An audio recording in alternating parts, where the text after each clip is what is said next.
You talk shit for being bad, LOL.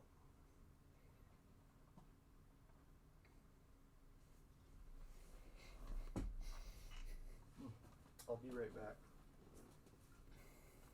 Did you guys lose? Oh, we lost. It's tragic.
This might be simple. Gosh, if I just put a 0 in the left half plane, I'm going to suck those 2 poles over there, and that should be a good thing. So that's true.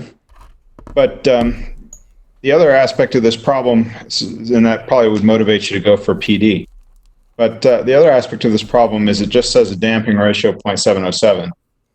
And so what that means is you just want the poles to cross a line that has a 45-degree angle with respect to the negative real axis, or a 135-degree angle with respect to the positive real axis. So there's a whole space of design points that you could pick along that line to make your problem either easier or harder.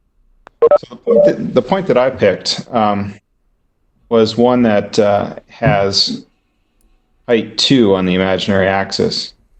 And that way I get all of my 180 degrees from the 2J pole. And my compensator has to make up the angle that the pole at 1 and minus 2J contributes. That was my strategy for doing this. How's that? Just making sense so far? Yes, that was very helpful. Okay, so now I've got, I wish I could show the sketch thing. I got to figure this out, but I've got a sketch on my paper that shows the 2 right half plane poles. I've got my design point at 2J and minus 2. And what I'm going to do is I'm going to sketch a line from the pole at minus 2J and 1. The other one, the other pole. I'm going to sketch that all the way into the to my design point at minus 2 and 2J. And basically what I need to do is reproduce that angle, but with a 0. Okay, so I could put my 0 at the intersection between that line and the real axis from the geometrical point of view. He doesn't post a lot of stuff on That would be the same angle. I'll probably get like a notification of the dates. Oh, it's on the 15th. So Dead silence. Just wondering for future reference, are you going to try and show like this on the screen, or is this just like talking, asking questions, like verbal stuff? Yeah, so what I would like to do and what I can do at the moment are 2 different things. So I would really like to be able to sketch, and I tried to get this up and running on the iPad so that I could do that natively. It's the same problem with the movies too. The application support for the iPad is just not there. So I'm going to keep working on that, but it doesn't look good so far. Okay, I was just curious. So the other option is I could try to, I'm going to get a USB camera but looks like I'm probably going to have to get that locally because there's not a lot of them, not a lot of choice on Amazon, so to speak. What kind of food you get? Still working on that too.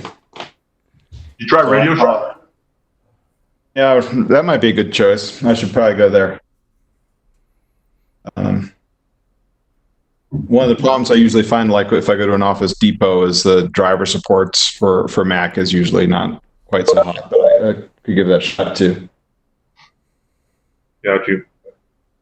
So I apologize for that, but it's better than nothing. I was really bummed that I can't make the videos with the iPad. That's a tough one.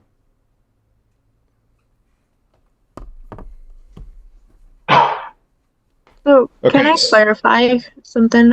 So for the 45-degree, because of the dampening ratio, the 45 degrees, is it just from like a point anywhere on the 45-degree line in respect to the origin, or is it like from a point you choose? So forth. Okay. Yeah, that's right. So damping ratio 0.707 means that the ratio between the distance from the origin to the real axis component is going to be root 2 over 2. So that tells you you're looking at a 45, 45, 90 degree triangle. And that line is going to start at the origin and go out. So lines of constant damping ratio, it's related to the cosine of the angle. Lines of constant damping ratio are going to be just rays that come out from the origin. So damping ratio of 1 is the real axis, damping ratio of 0 is the imaginary axis, and everything else is somewhere in between. Okay, thank you. So looking at my plot here, it appears to me like the solution for the PD compensator is going to put the 0 still in the left half plane if you pick that pole location, the -2 plus 2j. And with the PD, you're going to have to think about what happens when you insert the 0 in there. But you could always insert the 0, say, another order of magnitude out if you wanted to. It does say place the pole a decade from the 0. But basically, that's the concern for the PD controller example. So if you're feeling adventurous, I'd really encourage you to go ahead and steal my code and do some this step response simulations of those two, and that might be a little interesting for you. So what's going to happen is that pole is going to approach the 0 location. You may be able to see some component from that in this particular problem.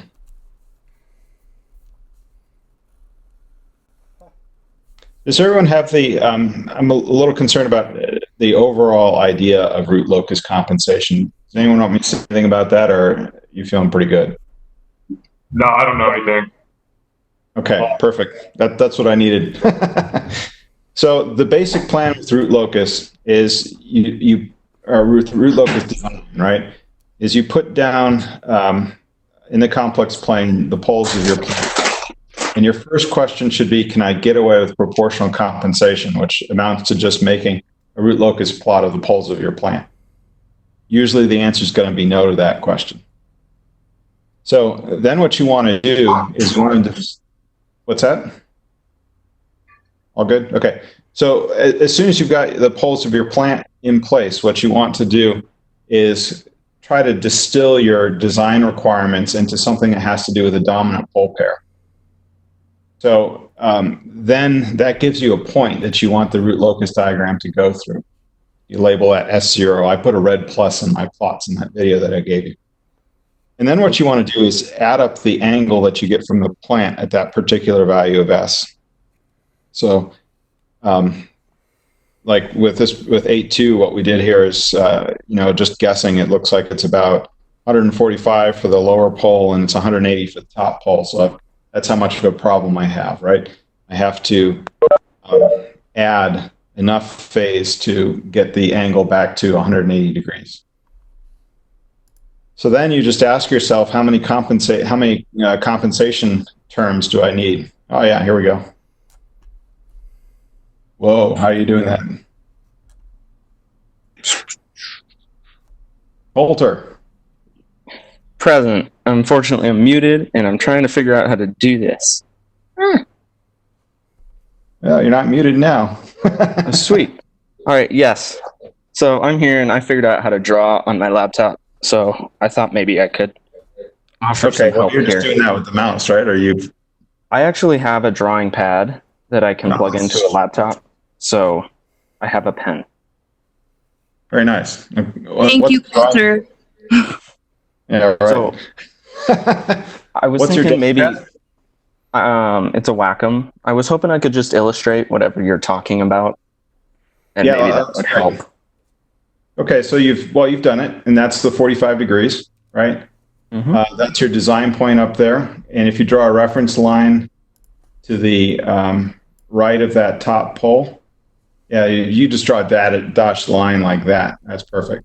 Okay, so that pole on the top is contributing 180 degrees, minus 180 degrees, right? And then this pole down here is contributing some unknown angle.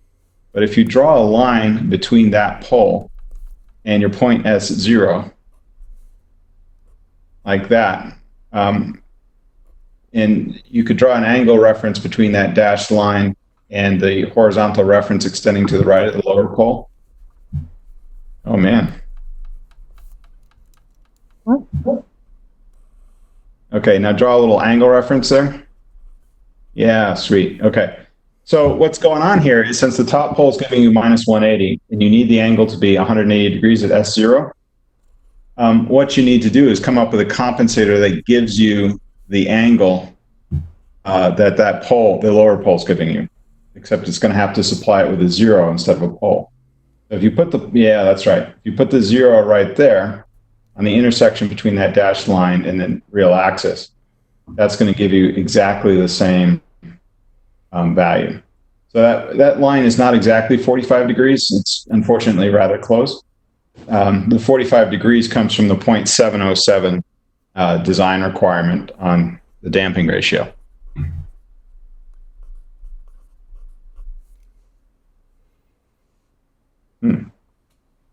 That's a horrible drawing, but yeah. Yeah. Well, these pads are hard to use. It's much easier for me to write neatly with a pen than the Surface, but okay, that looks pretty good.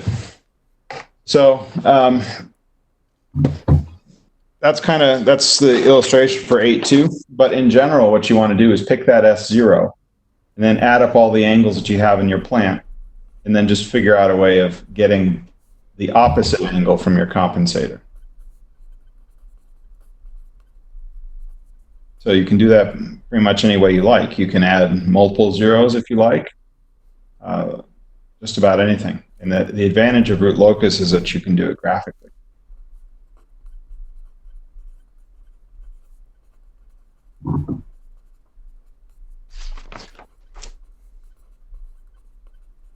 Any questions? So I apologize if this was already asked before I got on here, but for 8.1, if or I guess just in general, but to use 8.1 as an example, if we had like a pole at 0 and a pole at -10, and we were adding a lead compensator, does that lead compensator to both the 0 and the pole have to be less than -10? They have to be outside of those two, or could they lie anywhere within the middle of those as well? Oh, that's an excellent question. So there's no particularly obvious answer to that from the root locus point of view, but in general, what you're going to want to do is put the lead compensator to the left of something like a second order plant. All right, and that's going to become a little bit more obvious if you start looking at some of the Bodie lectures that are coming up, because you'll see that the natural role of the lead compensator is to recover phase at crossover. So in the particular example of 8.1, I think what we actually came up with is there's the pole at DC and there's the pole at -10, right? And the design point is sitting above -10. And the 0 wound up being at -40, if I recall correctly, roughly, -30, 39 or so, right? And so that whole collection of the compensator was very much to the left of the plant dynamics. It is also possible to achieve or to compensate a servo plant like this by putting a lag compensator in between the into the plant dynamics. So if you started with a pole at -10 and a pole at 0, and then you had, say, a 0 at -5 and a pole at -4, you can make that stable. Okay.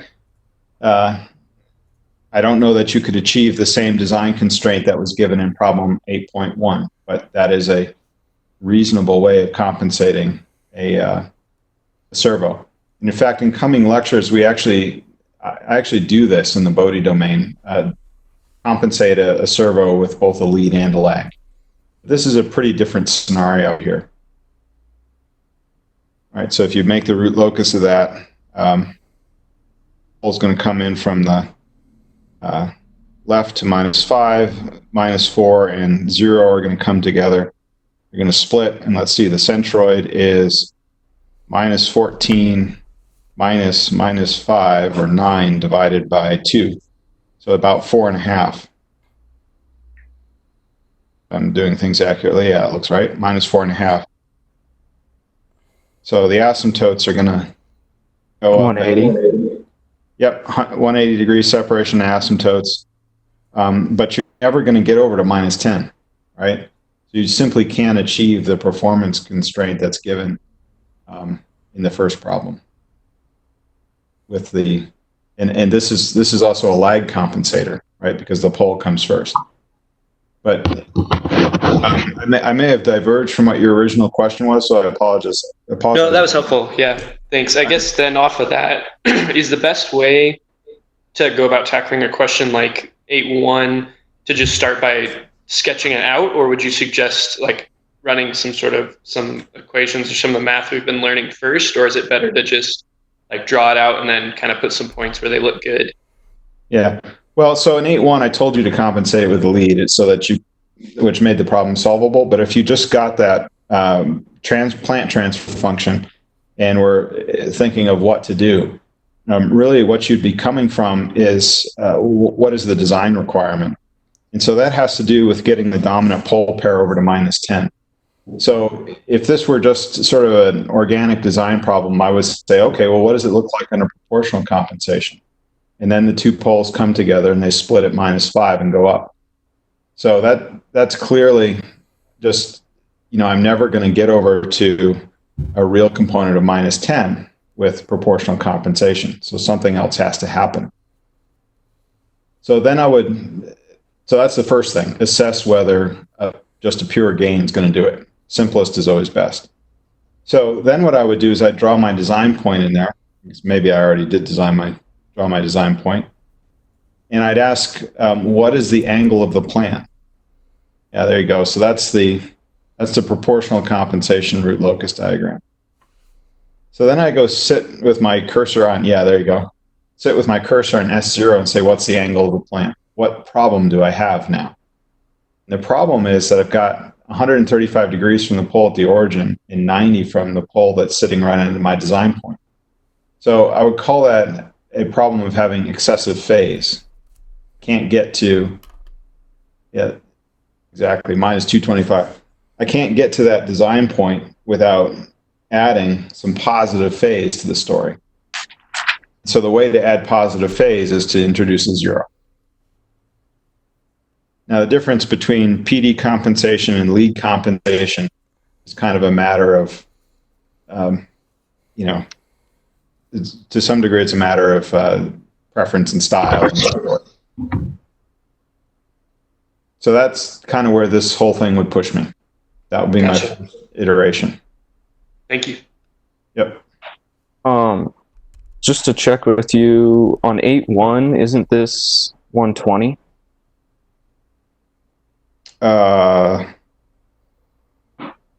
Because we need a damping ratio of 0.5. Yeah, well, it's not. Yeah, it's not 135, but it is an angle, and I'm not sure what it is actually.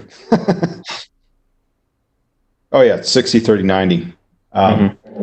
So that's at 10 and whatever it is, root 310. Yeah. Yeah, so that angle over there is a 60. Yes. Yep, you got it. Okay. Mhm. Yep, but that's the plan. The way this is drawn right now, it looked like a 45, and our And that's- scribe has made everything look exactly right on this diagram as well. You don't necessarily need to compute the numbers. You just need to add up the angles and get the appropriate angular contribution from your zero.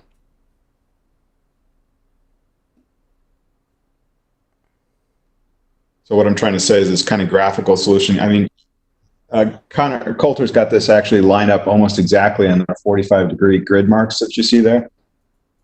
I didn't erase S0 from 8.2. So Oh, it it's actually totally is. fine. Yeah, no, I think it's good because these are all just there's small variations on each other, right?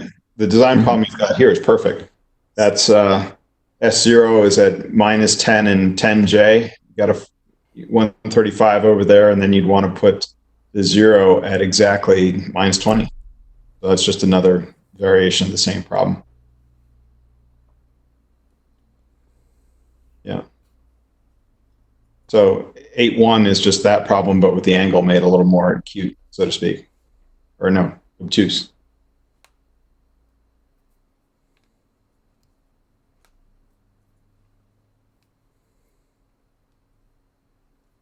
Okay, so I have a quick question while we're here. Katrina. Hi.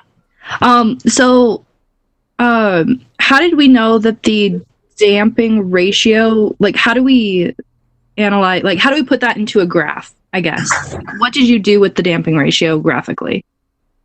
In order to figure out what it should look like? Yeah. Okay. So one way of thinking about the damping ratio, my favorite way is if you just take that point S0 and draw a line from S0 to the origin. The length of that line is omega n. And then if you drop a perpendicular from S0 to the negative real axis, that coordinate's going to be minus zeta omega n. Right here? Yep, that's right. The coordinate on the negative real axis. Good luck with that zeta. Awesome. Okay, phi. Okay, so that's the diagram that you have. Now, if you have unfortunate memories of your trigonometry, the adjacent over the hypotenuse is going to be just the damping ratio. So what that means is if someone tells you that there's a constant damping ratio, they're telling you there's a constant angle. And a damping ratio of 707 corresponds to something that looks like root 2 over 2. So if omega n is 2 and minus zeta omega n is root 2, that would qualify. And that's a 45, 90, 45-degree triangle. Or you can do the cosine theta equals to the damping ratio. Gotcha. That makes sense. Thank you. Yep. So the catchphrase that I always remember is that lines of constant damping ratio are just lines of constant angle. Yeah. And the other cool thing to check out is, like on problem 1, you saw that nice little step response. That step response fits with that damping ratio just perfectly. If you happen to have a chance to play with that code a little bit and change your damping ratios, you can, in about 3 seconds, you'll have a really excellent feel for what the step responses will look like under different damping ratio situations. In fact,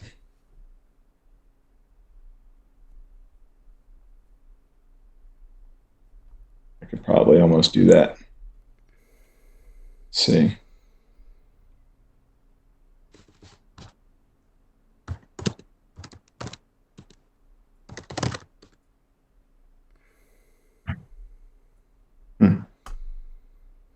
Octave screwed up. Is anyone actually using Octave? I have. Yeah, my install of Octave is unhappy with me. Oh, that's right.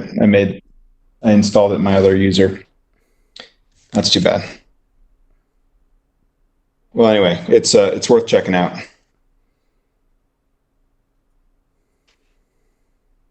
Is there another question I can answer?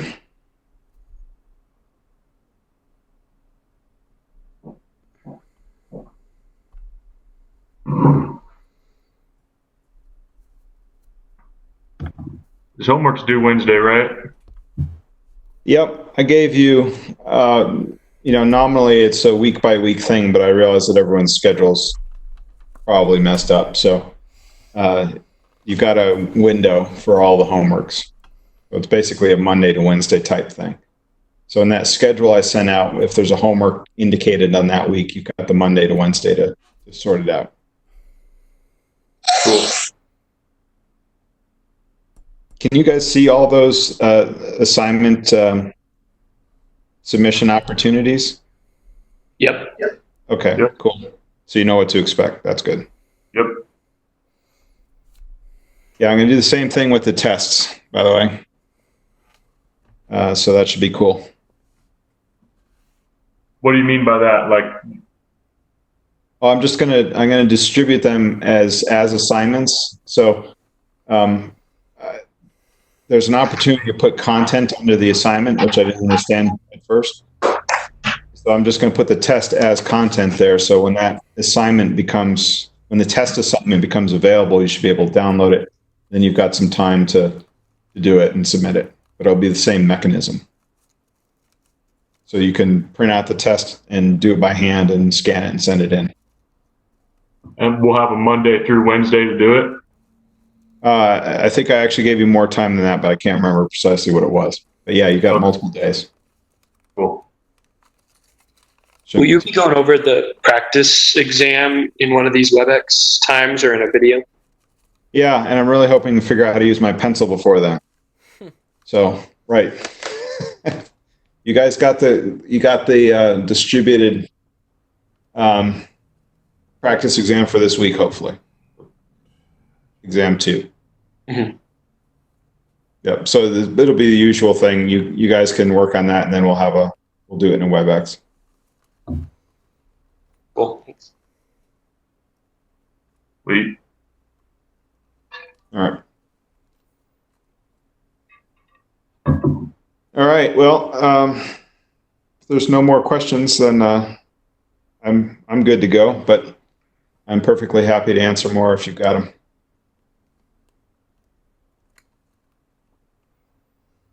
Sounds like a no. I guess everyone's good. Thank you. Oh, thanks very much. Yep. Thanks. Okay. Have a good one, guys.